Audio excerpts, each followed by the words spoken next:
হতে পারে নাই, কিন্তু ছাত্রদের যারা সহযোগিতা করে, আবার ভাইয়েরা আল্লাহ রাস্তায় যারা দান করে, আল্লাহ তাআলা তাদের উদাহরণ এবারে দিয়ে দিলেন।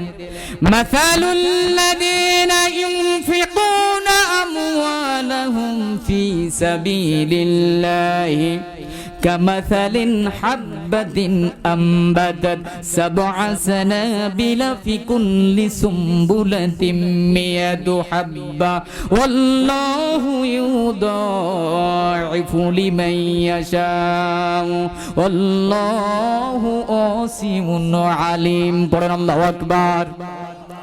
আল্লাহ রাস্তায় যারা একটা টাকা দান করে তাদের দৃষ্টান্ত হলো বীজের মতো। একটা বীজ থেকে যেমন একটা গাছ, একটা গাছের 7টি শাখা, প্রত্যেকটা শাখায় একটা করে শীষ, আর প্রত্যেকটা শীষে হলো 100 করে দানা। তার মানে 1 টাকা আল্লাহর রাস্তায় যে ব্যক্তি দান করে, আল্লাহ পাক ওই ব্যক্তিকে 700 টাকা দিয়েই দেয়। পড়েন আল্লাহু আকবার। শুধু এখানে শেষ করেন না, এই দানকারীদের মধ্যে আল্লাহ যাকে পছন্দ করে আল্লাহ পাক বলে দেন ওয়ায়ুদা, আল্লাহ পাক বলে দেন আল্লাহু ইউদাইফু লিমান ইয়াশাউ। দানকারীর মধ্যে আল্লাহ পাক যাদেরকে পছন্দ করেন 1 থেকে 7, 7 থেকে 700 শুধু নয়, 700 গুণও নয়, 70 গুণও নয়, কোটি কোটি গুণ আল্লাহ পাক বৃদ্ধি করে দেন। আল্লাহ পাক বলেন আরো শোনো, আল্লাযীনা ইউনফিকুনা ফিস সাররাই ওয়াদ দাররাই ওয়াল কাযিমিনাল গায়যা ওয়াল আফিনা আনিন নাসি ওয়াল্লাহু ইউহিব্বুল মুহসিনিন। পড়েন আল্লাহু আকবার। সচ্ছল অবস্থায়, অসচ্ছল অবস্থায়, সচ্ছল অবস্থায় ও সচ্ছল অবস্থায় আল্লাহ রাস্তায় যারা দান করে, গরিবের হালতে, ধনীর হালতে, হাতে টাকা আছে দাও, হাতে টাকা নাই, 5 টাকা আছে 1 টাকা দেয়, 8 আনা দেয়, 10,000 আছে 1,000 দেয়, 20,000 আছে 2,000 দেয়, 1 লাখ আছে 20,000 দেয়, কম আছে কম দেয়, বেশি আছে বেশি দেয়, কিন্তু কখনো দানকে তারা বাদ দেয় না। কারণ মানুষ তো জানে না কখন তার মউত আসবে। এই মালাকুল মউত যখন উপস্থিত হয়ে যাবে, মানুষ তখন বলতে থাকবে লাউলা আখারতানি ইলা আজালিন করিব। সাকরাতুল মউত যখন শুরু হয়ে যাবে, মউতের ফেরেশতা যখন মানুষ দেখতে পাবে, বলবে ও ফেরেশতার একটু কি সময় দেওয়া যায় না? আমার ভাইরা, মউতের যন্ত্রণা আর কিছু না, মউতের যন্ত্রণা লিয়াযুনিবুনা উজুহাহুম ওয়া আদবারহুম। মৃত্যুর যন্ত্রণা হলো ফেরেশতারা পিটায়, পিটায়া পিটায়া জানটা কবজ করে। মৃত্যুর ফেরেশতা হলো 2 প্রকার। পড়েন আল্লাহু আকবার। ওয়ান্নাজিআতি গরকা ওয়ান্নাশিতাতি নাশতা। একদল ফেরেশতার নাম হলো গরকা, আর এক দলের নাম হলো নাশতা। নাশতা নামক ফেরেশতারা জান কবজ করে মুমিন আর মুমিনাতের। পড়ে না আমিন। গরকা নামক ফেরেশতারা জান কবজ করে কাফের, মুশরিক আর মুনাফিকের। পড়েন নাউজুবিল্লাহ। এই ফেরেশতারা নির্ধারণ করেন আল্লাহ নিজে। পড়েন আল্লাহু আকবার। এই জন্য ব্যক্তি জান্নাতি না জাহান্নামী, মৃত্যুর সময় সেটা নির্ধারণ হয়ে যায়। ওহুয়াল্লাহু কাহিরু ফাওকা ইবাদিহি ওয়া ইউরসিলু আলাইকুম হাফাদা হাত্তা ইযা দাআ আহাদাকুমুল মাউত তাওয়াফাতুহু রুসুলানা ওয়া হুম লা ইউফাররিতুন। আল্লাহু আকবার। দুনিয়ার বুকে একজন বান্দার মৃত্যু নির্ধারণ করে কে? জোরে বলেন কে? কেউ নির্ধারণ করে না। ওরা অ্যাক্সিডেন্ট মারা যাক, কারেন্টে মারা যাক, পানিতে ডুবে মারা যাক, আগুনে পুড়ে মারা যাক, মিছিলের সামনে মারা যাক আর পিছনে মারা যাক, হার্ট অ্যাটাক করুক, যাই করুক না কেন, এই মৃত্যু কেউ নির্ধারণ করে না। মৃত্যু নির্ধারণ করে ডাইরেক্ট আল্লাহ।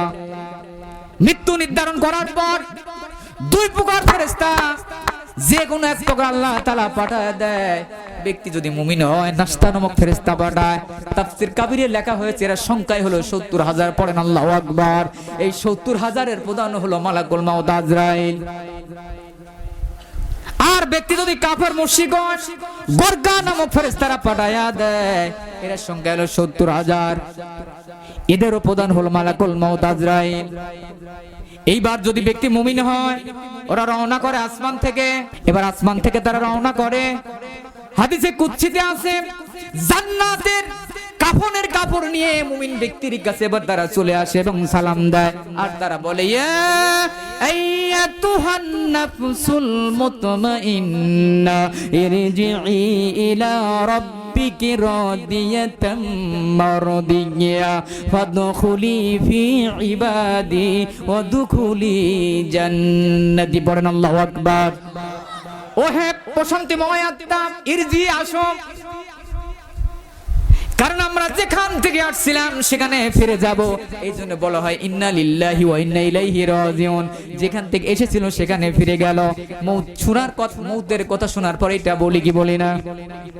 আমার ভাইরা, ফেরেশতারা সালাম দেয় আর বলে তোমার কোনো ভয় নাই, চিন্তা নাই, তুমি তো জান্নাতি আল্লাহর কাছে ফিরে চলো। আমার ভাইরা, আর ব্যক্তি যদি মুনাফিক কাফের মুশরিক হয় তখন ওই গরকা নামক ফেরেশতা আসে।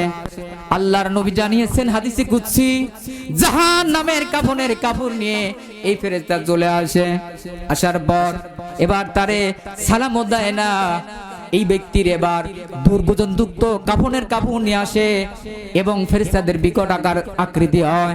এই জানটা ভিতর থেকে বের হতে চায় না, ওরা ভিতরে ডুব দেয় এবং কি খুশিয়ে খুশিয়ে মুখে মার দেয়, পিঠে মার দেয়, মার দিতে দিতে পিটাইয়া পিটাইয়া ওই জানটাকে বের করে। এই জন্য নবীজি বলেছেন সাকরাতুল মাউত। সাকরাতুল মাউত শব্দের অর্থ হলো আগে পিটাইয়া ভাঁজ করে। এই পিটনের সময় এবার ব্যক্তি বলে লাওয়া খারদানি, ও ফেরেশতারা একটু সময় দাও। ফেরেশতারা বলে কেন? এইবার এই ব্যক্তি তখন বলেন ফাসাদদাকা ওয়া কুন মিনাস সালিহিন। দুনিয়ার বুকে আমি দান করব, দান করে করে আমি নেককার হয়ে যাব। আল্লাহ বলে এটা সঠিক বলল না, কারণ এরকম কথা আগেই বলেছে অনেক। এই জন্য মৃত্যুর সময় যখন উপস্থিত হবে কোনো ছাড়াছাড়ি নাই। আমার ভাইরা, এখন হলো সময়, এখন বেঁচে আছি। আপনি তো নিজেই দেখতেছেন আপনার বাপ মারা গেছে, মা মারা গেছে, কয়দিন কবরের পাশে যান? কতক্ষণ? কয়দিন যান? অনেক ছেলেরা আছে বিড়ি খায়, সিগারেট খায়, গ্রাম ভোট গেলে এবার টাকা পয়সা মদ খায়, বিভিন্ন জায়গায় আপনারই গড়ে বাপের নামে একটা দোয়া শরীফ করবে, বাপের নামে মাদ্রাসায় কিছু দান করবে। যদি এই কথা বলা যায় বাপ মরে গেছে তো গেছে, আপনি যেমনটা করতেছেন ঠিক তেমনটা আপনার সন্তান করবেন। শোনা, এই জন্য আমি আপনাদের অনুরোধ করব, এই মাদ্রাসায় সাহায্য করা মানে দান করা মানে হলো আল্লাহকে সাহায্য করা, আল্লাহকে দান করা। কারণ দানের প্রতিদান আছে, দান এমনি এমনি চলে যায় না। আল্লাহ ওয়াদা করলো দানটা শুধু করে দেখে যান, দু একটা মাস অপেক্ষা করেন, আল্লাহ আপনার ব্যবসার মধ্যে বরকত দেয় কিনা, আপনার জমিতে বরকত দেয় কিনা, আপনার গরু বাছুরে বরকত দেয় কিনা, একটু শুধু আপনি দেখেন। ছেলের ব্রেনটা আল্লাহ ভালো করে দেয় না, মেয়ের ব্রেনটা আল্লাহ ভালো করে দেয় কিনা। দানটা করেন সর্বাবস্থায়। আমি অনুরোধ করবো পাবনাবাসী মেহেরবানি করে আসবেন, আপনাদের কাছে অনুরোধ ভাই, সোনার ভাইয়েরা একে একে করে চলে আসবেন। 5টা টাকা যদি কাছে থাকে এই মাদ্রাসার জন্য দান করে যাবেন, আল্লাহ কবুল করুক, বলেন আমিন।